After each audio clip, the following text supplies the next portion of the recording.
ಚಂದ್ರಮಹೇಗೆ ಶೋಭಿಸ್ತಾನು. ಅಂತೆಯೇ ಪಾತಾಳ ಲೋಕದಲ್ಲಿ ಅದೆಷ್ಟು ರಾಕ್ಷಸ ವೀರರ ಜೊತೆ ನಮ್ಮವರು ಬೇರಿತ್ತಾ ಇದ್ದಾನೆ. ಇವರ ಕೈಯನ್ನು ಹಿಡಿದು ಇವರ ಮನೆಯನ್ನು ಮನವನ್ನು ಬೆಳಗುವಂತಹ ಮಡದಿಯಾಗಿದ್ದ ಕಾರಣ ಹೃದಯ ಮಂದಿರದಲ್ಲಿ ಸ್ಥಾನವನ್ನು ಕೊಟ್ಟಿದ್ದಾರೆ. ಗಂಡನ ಪ್ರೀತಿ, ಪ್ರಜೆಗಳ ಅಭಿಮಾನ, ಸಂಪತ್ತು, ಸೌಭಾಗ್ಯ, ಯುವರಾಣಿಯಾದಂತಹ ನಾನೀ ಹೊತ್ತಿಗೆ ಮಹಾರಾಣಿಯಾಗಿ ಮೆರೆಯುತ್ತಾ ಇದ್ದೀನಿ. ಇವೆಲ್ಲವೂ ನನ್ನ ಯೋಗಭಾಗ್ಯವೇ ಸರಿ. ಇವನ್ನು ಕಾಣುವಾಗ ಸಂತೋಷವಾಗ್ತದೆ. ಆದ್ರೆ ಏನು ಮಾಡು, ಎತ್ತರ ಸಾರ್ಥಕತೆ ಹೊಂದುವುದು ಎಲ್ಲಿ? ತಾಯ್ತನದಿಂದಲ್ಲದೆ. ದಾಂಪತ್ಯ ಜೀವನವೆಂತಹ ಹೊಂಗುಡಿಗೆ ಪುತ್ರ ಸಂತಾನವೇ ಹೊನ್ನ ಕಲಶವಂತಿ. ತಾನೊಂದು ಮಗುವಿನ ತಾಯಿಯಾಗಿದ್ದೇನೆ. ಮೈಷಾಗ್ಯ ಎಂಬುದಾಗಿ ನಾಮಕರಣವೂ ನಡೆದು ಹೋಯಿತು. ಮಗನ ಬಾಲಲೀಲೆಗಳನ್ನು ನೋಡುತ್ತಾ ದಿನಗಳು ಮರಳಿದ್ದೇ ಗೊತ್ತಾಗ್ಲಿಲ್ಲ. ಅದಲ್ಲ, ಚಿಂತೆಯೊಂದು ಬಾಧಿಸ್ತಾ ಇದೆಯಲ್ಲ. ತನ್ನವರು ನನ್ನ ಜೊತೆ ಇಲ್ಲ, ಅಂದ್ರೆ ಸುರಲೋಕಕ್ಕೆ ಹೋಗಿದ್ದಾರೆ. ಇಷ್ಟೊತ್ತಿಗೆ ಬರ್ಬೇಕಿತ್ತು, ಯಾಕೆ ಬರ್ಲಿಲ್ಲ? ಏನು ಬರ್ಲಿಲ್ಲ? ಯಾರಲ್ಲಿ ಕೇಳೋಣ? ಅಲ್ಲ, ಈ ಊರಿಗೆ ಬರ್ಲಿಕ್ಕೆ ಆಗೋದಿಲ್ಲ. ಒಂದು ಆಗಕ್ಕಿಲ್ಲದ್ರೆ ಯಾರು ಹೇಳಿ ಕಳಿಸಬಹುದಿತ್ತಲ್ಲ. ಚಿಂತೆ ಆಯ್ತಲ್ಲ ನನಗೆ. ಏನು ಮಾಡಿ ನಾನು?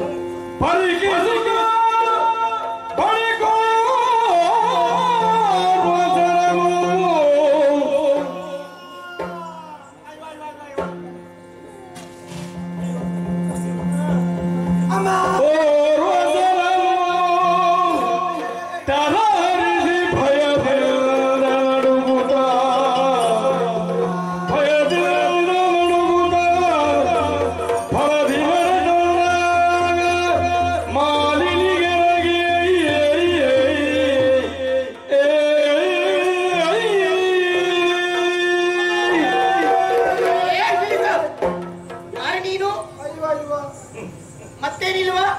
ವಿಕಾರ ಸ್ವರೂಪಿ ನೀನು. ಈಗ ನಾನು ಮತ್ತು ನಿಮ್ಮ ಗಂಡ, ನೀನು ಮತ್ತು ನನ್ನ ಗಂಡ ಗುರುಪುರ ಚೌಧರಿ. ಅದಕ್ಕೆ ಆಚೆ ಹೋಗ್ಲಿಲ್ವಾ? ಅದು ಸುರಪುರ. ಓ, ನನ್ನವರ ಜೊತೆ ಹೋದವ ದೇವಲೋಕಕ್ಕೆ. ವಿಷಯ ತಿಳಿದಿದೆಯಾ? ಗೊತ್ತುಂಟಮ್ಮ.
ಏನು ಪ್ರಯತ್ನ ಮಾಡುವುದು ನೀನು? ಹೇಳುವುದಕ್ಕೆ ಹೊಟ್ಟೆ ದೊಡ್ಡದಾಗಿದೆ ನೋಡು. ಮತ್ತೆ ಯಾಕೆ ಅಷ್ಟು ತಿನ್ನುವುದು? ತಿಂದದಲ್ಲ ಮತ್ತೆ ಒಳಗಡೆ ತಿನ್ನದೆ ಅದು. ಅಮ್ಮ ನಾವು ನಿಮ್ಮ ಗಂಡನೊಟ್ಟಿಗೆ ಹೋದೆ ಅಲ್ಲ ದೇವರೇ? ಸುರಪುರಕ್ಕೆ ನನ್ನವರ ಜೊತೆ ಹೇಳಿದವ. ಹೌದು. ನಾವು ಬಂದ ವಿಚಾರ ತಿಳಿದು ಎಲ್ಲರೂ ಓಟ್ ಹಾಕಿ ಬಂದು ಒಟ್ಟಾಗಿ ಬಂದದ್ದು. ಹೌದು. ಯುದ್ಧಕ್ಕೆ ಬಂದದ. ಯುದ್ಧಕ್ಕೆ ಬಂದ ಕೂಡಲೇ ಮೊದಲಿಗೆ ಬಂದವ ಯಾರು? ಛೀ! ಹೇಗೆ ಬಂದದವ? ಅವ ಬೆಂಕಿಯ ಉಂಡೆ ಬೆಂಕಿ ಕಾರುತ್ತಾ ಬಂದದ್ದು. ಅವ ಅಗ್ನಿ. ಅಗ್ನಿ. ಹಾ, ಅವ ಬಂದದ್ದು ನೋಡಿದ ಕ್ಷಣವೇ ನಮ್ಮ ರಾಯರಿಗೆ ಇಟ್ಕೊಂಡದೆ. ನೀವು ಅದು ವರುಣಾಸ್ತ್ರ. ನೀರು ನೋಡಿದರೆ ಅಂದಿ ಹೋಯ್ತು. ಹೋಯ್ತಲ್ಲ, ಹೋಯ್ತು. ಮುಂದೆ ಆಮೇಲೆ ಬಂದ ವರುಣ ಸಹ ಸೋತು ಹೋದ. ಮತ್ತೆ ಬಂದ ಕುಂಬಾರ. ಅದು ಭೂಲೋಕದಲ್ಲಿ ಅಲ್ವೇನಾ? ಅವ ಬೇರೆ. ಕುಂಬಾರ ಅಡಿಪ ಕುಬೇರ ಕನ್ನಡಿ ಅವ ಬಂದ ಅವನು ಸೋತು. ಆಮೇಲೆ ಬಂದವ ಎಂ ಹೌದ್ರಲ್ಲಿ ಬಂದದವ. ಅವ ಕೋಣೆಯನ್ನು ಏರಿಕೊಂಡು ಒಂದು ಕೈಯಲ್ಲಿ ಪಾಸ್ ಇಟ್ಕೊಂಡು ಏ ಅದು ಯಮ. ಗೋರವನ್ನು ಏರಿಕೊಂಡು ಕೈಯಲ್ಲಿದ್ದದು ಪಾಸ್ ಪಾಸ್ ಇಟ್ಕೊಂಡು ಬಂದಿದ್ದಾನೆ. ಅಷ್ಟೊತ್ತಿಗೆ ನಮ್ಮ ರಾಯರನ್ನು ನಾನು ನಿಲ್ಲಿಸಿದೆ. ನೀವು ಯುದ್ಧಕ್ಕೆ ಹೋಗುವುದಲ್ಲ, ನಾನಿದ್ದೇನೆ. ಸ್ವಲ್ಪ ಹಿಂದೆ ಸ್ವಲ್ಪ ಸೇಡಿ. ಯಾರಲ್ಲಿ? ಯಾಕೆ? ನನ್ನ ಚಿಕ್ಕ ಪ್ರಾಯದ ಅಜ್ಜಿ. ಸಣ್ಣ ಪ್ರಾಯ? ಹೌದು. ಎಷ್ಟು ವಯಸ್ಸು ನಿನ್ನ ಒಂದು ಅಜ್ಜಿಗೆ? 89. ಅಯ್ಯೋ ಶಿವನೇ, 89 ಸಣ್ಣದ? ಹೌದು. ಒಂದು 100ವರೆಗೆ ಆಗಿ ಒಂದು ಶತಕದ ಸಂಭ್ರಮದಲ್ಲಿ ಮಾಡುವಂತೆ. ಇನ್ನು ಬದುಕಬೇಕಿತ್ತೇನ? ಹೌದಾ? ಓಹೋ, ಆಸೆ ಬಿಡುವುದಿಲ್ಲ ನಿನಗೆ. ಅಜ್ಜಿ ಸಾಕಿದವ? ಹೌದಮ್ಮ, ಅಜ್ಜಿ ಹುಲಿ. ಹಾಗಾಗಿ ನಾನು ಅವಳನ್ನು ಯುದ್ಧಕ್ಕೆ ಮಾಡಿ ಒಂದೆರಡು ಪೆಟ್ಟು ಕೊಟ್ಟದೆ. ಪ್ರಯೋಜನ ಆಯ್ತು. ಕೋನಗುಡ್ಡೆಗೆ ಯಮಗದ್ದೆಗೆ ನೋಡಿದ. ಆಮೇಲೆ ಬಂದವ ಯಾರು? ಐರಾವತವನ್ನು ಹಿಡಿದುಕೊಂಡು ಅಜ್ಜಾಯುಧವನ್ನು ಏರಿಕೊಂಡು ಸೂರತ್ಕಲ್ಲಿಂದ ಬಂದವ ಸುರೇಶ್. ಏನೆಲ್ಲ ಮಾತನಾಡಬೇಡ್ರಿ. ಆಚಿತ್ತಲ್ಲ? ಇಲ್ಲ, ಮತ್ತೆ ತಪ್ಪಾಗದೆ ಸರಿಯಾಗಿದೆ. ಅದು ಎಂತದಲ್ಲಿ ಏರಿಕೊಂಡು ಬಂದದ್ದು? ಐರಾವತವನ್ನು ಏರಿಕೊಂಡು ವಜ್ರಾಯುಧವನ್ನು ಜಪಿಸಿಕೊಂಡು ಬರುದು. ಅವನು ಯಾರು? ಸುರೇಶ. ಹೌದು. ಸುರಪಾಲ.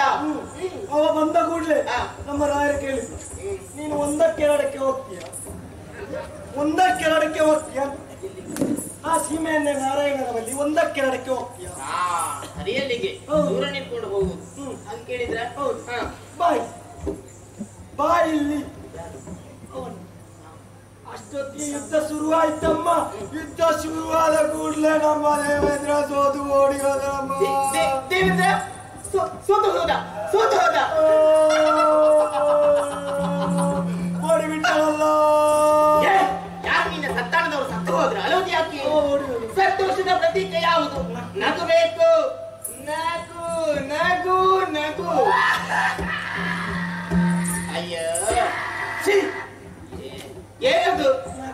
ಎಂತದ್ದು? ನೀನು ಅಕ್ಷರಾಭ್ಯಾಸ ಮಾಡುವುದಾ? ನಗುವುದು ಮಾತ್ರವಲ್ಲ, ವಿಷಯವೂ ಬರಬೇಕು. ಅಷ್ಟು ಹೊತ್ತಿಗೆ ನಮ್ಮ ರಾಯರು ಸ್ಮಶಾನವನ್ನು ಹುಡುಕಿದರು. ಅವಶ್ಯಕ್ಕೂ ನಾ ಮಾತಾಡಬೇಡು. ಮತ್ತೆ ಇಷ್ಟ ಸಿಂಹಾಸನ, ಶೃಂಗವಿಷ್ಟರ, ಸೆಮಿಸ್ಟರ್, ಪೀಠ ಎಲ್ಲವನ್ನು ಏರಿಕೊಂಡು. ಆದ್ರೆ ಎಲ್ಲ ಇಲ್ಲ, ಒಂದಕ್ಕೆ ಹೇಳು. ಅದಕ್ಕೆ ನೀವು ಮೊದಲೇ ಹೇಳ್ಬೇಕು. ಅಷ್ಟೊತ್ತಿಗೆ ಅಮ್ಮ ನಮ್ಮವರೆಲ್ಲ ರಾಯಸಾಗಿದ್ರ ಕೇಳಿದ್ರು, ಈಗಾದ್ರೂ ಒಮ್ಮೆ ರಂಜಾನ್ ಮಾಡುವ ಅಂತ. ಓಹೋ, ರಂಜನೆ ಮಾಡುವ. ಏನಿತ್ತು? ಅಷ್ಟೊತ್ತಿಗೆ ನಿಮ್ಮ ಗಂಡ. ಯಾರದು? ನಿನ್ನ ಸಂತಾನದವರ? ನಿಮ್ಮ ಗಂಡ. ಎಂತದ್ದು? ಕರ್ತದ್ದು. ಹಾಗೆ ಕರೀಲಿಕ್ಕಿಲ್ಲ ನನ್ನವರು. ಹೀಗೆ ಹಾಗೆ ಕರೀಲಿಕ್ಕೆ ಇಲ್ಲ. ಕರ್ತ ನನ್ನವರ ಟಿವಿ ಹೇಗಿತ್ತು ಕರೆಯುವಾಗ? ನಿಮ್ಮ ಗಂಡನ ಟಿವಿ ಬರುವ ಪೂರ್ವ. ಯಾರನ್ನು ಕರೆಯುವುದು ಇವರಲ್ಲಿ? ಸ್ವರ್ಗಲೋಕದಲ್ಲಿ ಆಫೀಸರ್ನವರೆಲ್ಲ ಇದ್ದಾರಲ್ಲ, ಎಂತ ಆಫೀಸರ್ನವರಮ್ಮ. ಅವರಿಂದ ಮುಖಕ್ಕೆ ಎಷ್ಟು ಚಂದ ಬಣ್ಣ ಹಾಕ್ತಾರೆ. ಅದನ್ನೆಲ್ಲ ನೋಡಿದ್ದೆ ನೀನು? ಓ, ಅಪ್ಸರಾಂಗನೆಯರು. ಹೌದಮ್ಮ. ನೃತ್ಯ ಮಾಡುವವರು, ನರ್ತಕಿಯರು. ಬಂದವರು ಒಬ್ಬೊಬ್ಬರ ಹೆಸರು ಗೊತ್ತು. ಹೇಗೆ? ಯಾರು? ರಂಬೆ, ಊರ್ವಶಿ, ಮೇನಕೆ, ತಿಲೋತ್ತಮೆ, ಕೊನೆಗೆ ಬಂದವಳು ಆಮ್ಲೆನ್ಸ್ ಅದು ಯಾರು ನೀನು ಅಚ್ಚರಿ ಕೊಟ್ಟು ಬಂದದಲ್ಲಿ ಆಮ್ಲೆನ್ಸ್ ಅಂತಲ್ಲಿ ಹಾಗಲ್ಲ ಹಾಲಂಬೂಸೆ ಮಂಜಾ ದೋಸೆ ಮಂಜುಗೋಷೆ ಇದೆಲ್ಲ ಆಗುವಾಗ ಎಲ್ಲರೂ ನಾಟ್ಯ ಮಾಡಿ ಹೋದ್ರು. ಕೊನೆಗೆ ಬಂದವಳೆ ಕಟ್ಟೆಯ ಮೇಲೆ ಕುಣಿಯುವವಳು. ಕಟ್ಟೆಯ ಮೇಲೆ ವಿಶೇಷವಾಗಿತ್ತು. ನಾಟ್ಯ ನೋಡಿದ್ಯಾ? ಅಭ್ಯಾಸ ಮಾಡಿದ್ಯಾ? ಅಭ್ಯಾಸ. ಅವರ ನಾಟ್ಯ ನಂಗೆ ಬರ್ಲಿಕ್ಕೆ ಅವತ್ತು ಪ್ರಯತ್ನ ಮಾಡು. ಪ್ರಯತ್ನ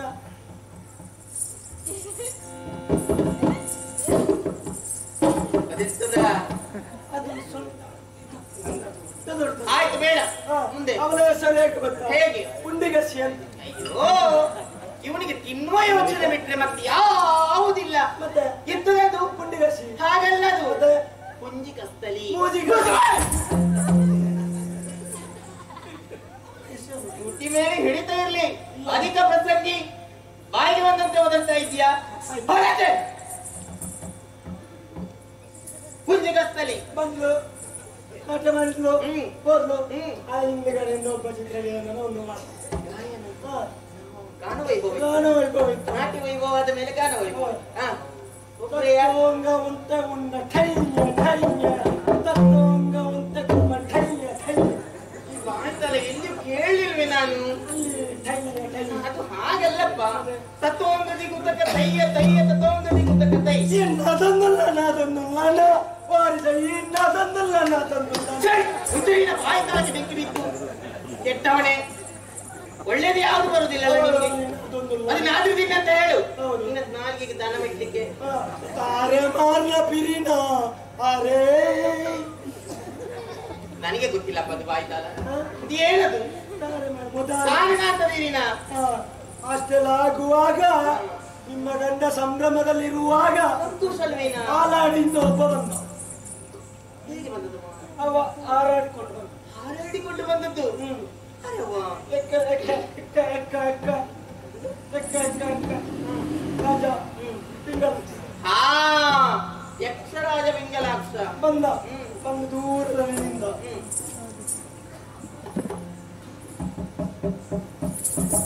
ಬಾರಲ್ಲಿ ಗಾರಿಗೆ ಸನ್ನೆ ಮಾಡುದು ಯಾರಿಗೆ ನೀನು? ಅಲ್ಲಿ ನಮ್ಮ ರಾಯರಿಗೆ ಬಂದವ ಹೇಳಿ. ಓ, ಅಲ್ಲಿ ಆಗುದು ಇಲ್ಲಿ ತೋರಿಸುದು. ಬರುದಿಲ್ಲ. ಅಂಡಾಡಿಕಿಲ್ಲ ಅಂಡಾಡಿಕಿಲ್ಲ. ಯಾರು ನನ್ನ ಗಂಡ? ನಿಮ್ಮ ಗಂಡ ಶೆಟ್ಟಿಗಾರ. ಶಕ್ತಿಗಾರ. ಶೆಟ್ಟಿಗಾರ. ಏ, ನನ್ನ ಗಂಡನ ಪೆಟ್ಟು ನೀನು ನೋಡ್ಬೇಕು. ನಿಮ್ಮ ಗಂಡನ ಬೆಟ್ಟು ನಿಮಗೆ ಗೊತ್ತಿಲ್ಲ. ಸಾಮರ್ಥ್ಯ ಅಷ್ಟು ದೊಡ್ಡ ಸಾಮರ್ಥ್ಯ. ಯಕ್ಷರಾಜ ಕೋಪಡಿತ್ತಿಗೇರಿತ್ತು.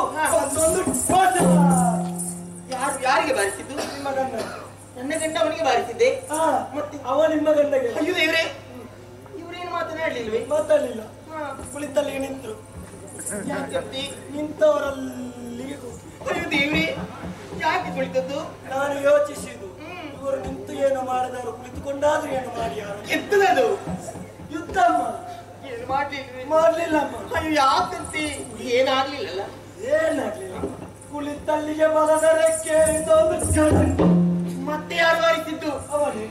ನಮ್ಮವರಿಗೆ ಬಾರಿಸಿದೆ. ನನ್ನವರು ಏನು ಮಾತನಾಡಲಿಲ್ವೇ? ಏನು ಮಾತಾಡ್ಲಿಲ್ಲ. ಏನಾಗ್ಲಿಲ್ಲ ತಾನೇ? ಏನಾಗ್ಲಿಲ್ಲ.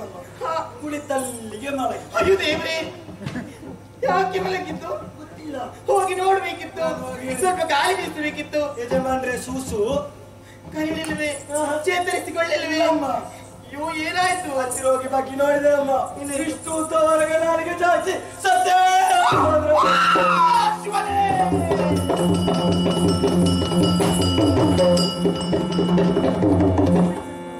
ಪತಿಯೇ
ಶಿವನೇ, ನಾನಿಂತಹ ಮಾತುಗಳನ್ನು ಕೇಳ್ತಾ ಇದ್ದೇನೆ.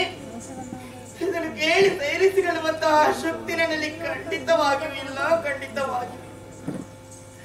ಸರ್ವಪ್ರದ ಅಧಿಕಾರ ನಮ್ಮ ಪಾಲಿಗೆ ಆಗ್ತದೆ ಎನ್ನುವಂತಹ ಉದ್ದೇಶದಿಂದ ಸೇನ ಆಚಾರವನ್ನೇ ಸೇರಿಕೊಂಡು ಹೋದಂತಹ ನಿಪ್ಪಸ್ಥಿತಿ ಹೀಗಾಗಿ ಹೋಯಿತು ಸ್ವಾಮಿ. ಭಾರತ ಲೋಕವನ್ನೇ ಸೇರಿಕೊಂಡಿರ ಹೆಣ್ಣಾದವಳು ಯಾವತ್ತು ಮುತ್ತೈದೆಯಾಗಿ ಬದುಕಬೇಕಂತೆ, ಬಾಳಬೇಕಂತೆ ಆಯೋಗದಿಂದ ಭಾಗ್ಯದಿಂದ ನಾನು ವಂಚಿತಲಾಗಿ ಹೋದೆ. ಯಾಗಿದ್ದುಕೊಂಡು ಸುಟ್ಟ ಮುಖವನ್ನು ಜಗತ್ತಿಗೆ ನಾನೆತ್ತು ತೋರಲಿ. ನಿಮ್ಮ ನಗಲಿ ಅರೆಕ್ಷರೇ ಪ್ರಪಂಚದಲ್ಲಿ ಬದುಕಲು ಸಾಧ್ಯ. ಸತಿಯರ್ಥ ಪತಿ, ಪತಿಯರ್ಥ ಸತಿಯಂತೆ. ಪತಿ ಇಲ್ಲದ ಮೇಲೆ ನನಗೆ ಈ ಜೀವನ ಇಲ್ಲ ಸ್ವಾಮಿ. ನೀವಿಲ್ಲದಂತಹ ಈ ಅರಮನೆ ಇದು ನನ್ನ ಪಾಲಿಗೆ ಸೇರೆ ಮನೆ. ನೀವಿಲ್ಲದಂತಹ ಬದುಕೇ ಶೂನ್ಯ ಸ್ವಾಮಿ, ಶೂನ್ಯ. ನಾನಿನ್ನು ಬದುಕುವುದಿಲ್ಲ. ಇದು ನಿಮ್ಮ ಜೊತೆ ನಾನು ಸಾಯ್ತೇನೆ.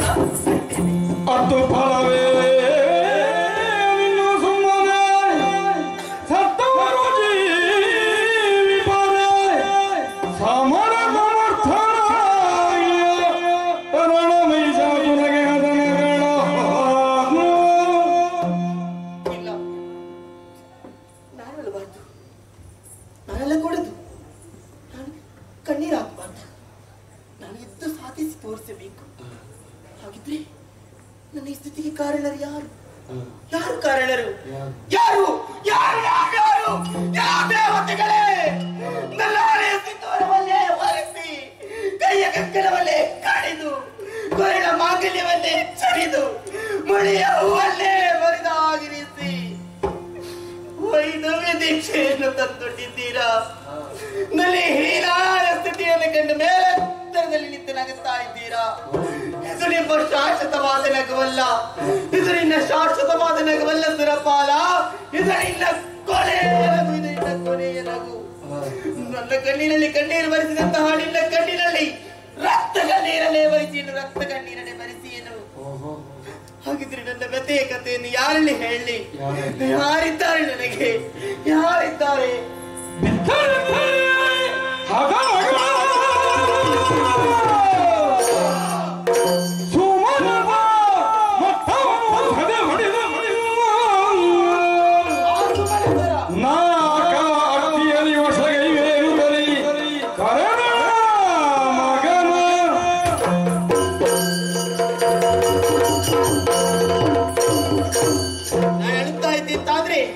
ನಾನು ಕಣ್ಣೀರಿಡಬೇಕು ವಿನಃ ಕಣ್ಣೀರಿಗೆ ಸರಿಯಾದಂತಹ ಸಸ್ಯಾಗುವುದಕ್ಕೆ ಸಾಧ್ಯವೇ ಇಲ್ಲ. ಸತ್ತವರಿಗೆ ಯಾವತ್ತೂ ಅಡಬಾರದು. ಅತ್ತವರು ಒಂದಲ್ಲ ಒಂದು ದಿನ ಸಾಯಲೇಬೇಕು. ಇದ್ದು ಸಾರಿ ತೋರಿಸುವುದಾದ್ರೆ ಹೇಗೆ? ಯಾರು ಯಾರು ಯಾಕೆ ಬೇಕು? ನನ್ನ ಕುಮಾರ ಮಹಿಷನಿದ್ದಾನೆ. ಆಳುವುದಕ್ಕೆ ರಾಜಾಂಗಣಕ್ಕೆ ಮಕ್ಕಳ ಜೊತೆ ತೆರಳಿದವನಿದ್ದಾನೆ. ಕುಮಾರನನ್ನು ಕರೆದು ಸಕಲ ವಿಷಯವನ್ನು ಹೇಳಿ ದೇವತೆಗಳಿಗೆ ತಕ್ಕದಾದಂತಹ ಶಾಸ್ತಿಯನ್ನು ಮಾಡದಿರೇ ಇಂತಿಷ್ಟೊತ್ತೇ ಮಾಡಿಡಿ. ನಾನಲ್ಲ, ನನ್ನ ಕುಮಾರನನ್ನೇ ಕರೆಯುತ್ತೇನೆ. ಮಗನೇ ಕಂದ, ಮಹಿಷ, ಮಗನೇ ಮಗನೇ.